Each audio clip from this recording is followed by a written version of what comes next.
বিসমিল্লাহির রহমানির রাহিম। আসসালামু আলাইকুম।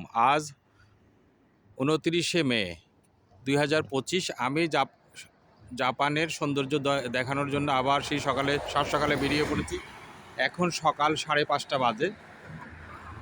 আপনারা দেখতে পাচ্ছেন সবুজ বাতিগুলো জ্বলছে, গাড়িগুলো পথ শাঁ শাঁ করে চলে যাচ্ছে, কিন্তু যখনই লাল বাতি জ্বলবে তাকে থামতেই হবে। আর যে সৌন্দর্যের কথা বলছিলাম, রাস্তাঘাটের সৌন্দর্য, আমি আজকে পঞ্চম দিন।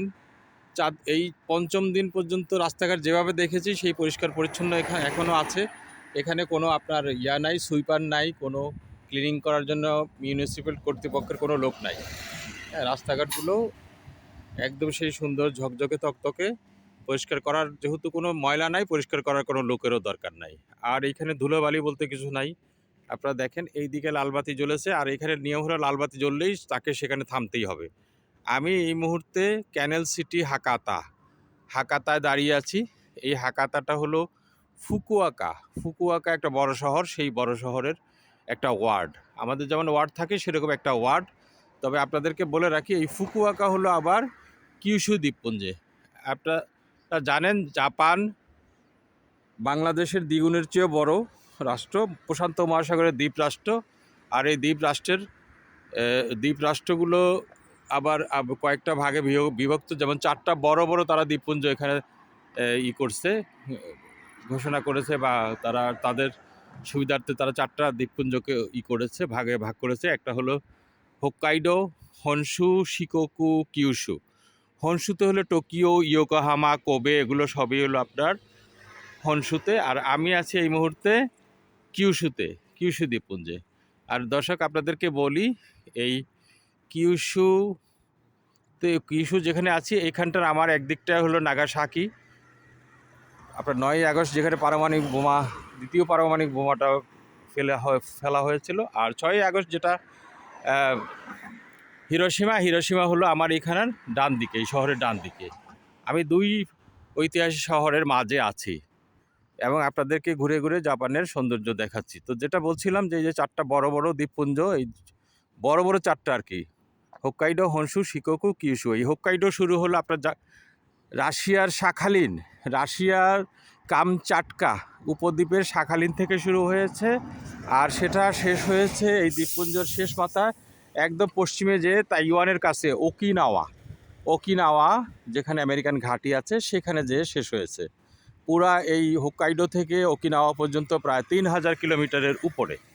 তো আমি যেই হাকাতা ক্যানেলের উপর দাঁড়িয়ে আপনাদেরকে এই মুহূর্তে সকাল ভোর 5:30টার সময়ের সৌন্দর্য দেখাচ্ছি। তো জাপান যে কত সুশৃঙ্খল, আপনাদেরকে সেটা বোঝানোর জন্য, দেখানোর জন্যই আমি এই সাত সকালে বেরিয়ে পড়েছি। হ্যাঁ, শীতের দিন, এখনও এখানে শীত আছে, যদিও এদের ভাষায় স্প্রিং শেষ, সামার শুরু হবে এই যে জুন থেকে, কিন্তু শীত আছে। এই দেখেন, এই যে লোকটা সাইকেলে করে যাচ্ছে তার গায়ে জ্যাকেট। আমি অবশ্য জ্যাকেট নাই, আমার ঠান্ডা লাগতেছে, কিছু করারও নাই।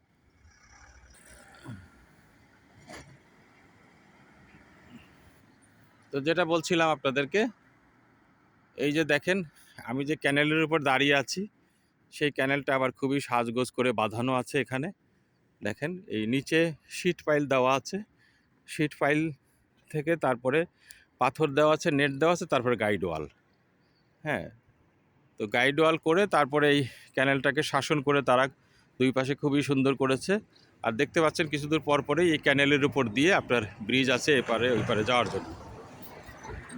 দর্শকবৃন্দ দেখতে পাচ্ছেন আপনারা, এবং সেই সাথে দেখাচ্ছে এই যে রাস্তায় দেখছেন আমি যেখানে দাঁড়িয়ে আছি, একটা হলুদ লেনের এই পাশ দিয়ে তারা হাঁটবে, আর ডান পাশ দিয়ে যে জায়গাটা আছে এইখানটায় এই দিকতে তারা সাইকেল চালাবে। আর ওই যে মেইন রোডের সমস্ত দ্রুতগামী গাড়ি সমস্ত সবগুলো ওইখানে, কোনো সাইকেল, কোনো ট্যাক্সি, কোনো রিক্সার তো প্রশ্নই আসে না, অন্য কোনো কিছুই নেই। তো এই সৌন্দর্য দেখানোর জন্য আমি সকাল ভোরে বেরিয়ে গেছি। আপনারা সেই সৌন্দর্যটা দেখুন, কত সুশৃঙ্খল এবং সুন্দর এই দেশ এবং এই জাতি। দর্শকবৃন্দ ভালো থাকবেন, ফি আমানিল্লাহ। আসসালামু আলাইকুম ওয়া রাহমাতুল্লাহ ওয়া বারাকাতুহু। সিগন্যাল পড়েছে, গাড়ি দাঁড়িয়ে আছে, ভিডিও লম্বা হয়ে যাচ্ছে, যার জন্য আমি এখানে আপনাদেরকে সালাম জানিয়ে বিদায় জানিয়ে এখনকার মতো শেষ করছি। ফুকুওকা শহরের হাকাতা ক্যালেনের উপর থেকে। আল্লাহ হাফেজ।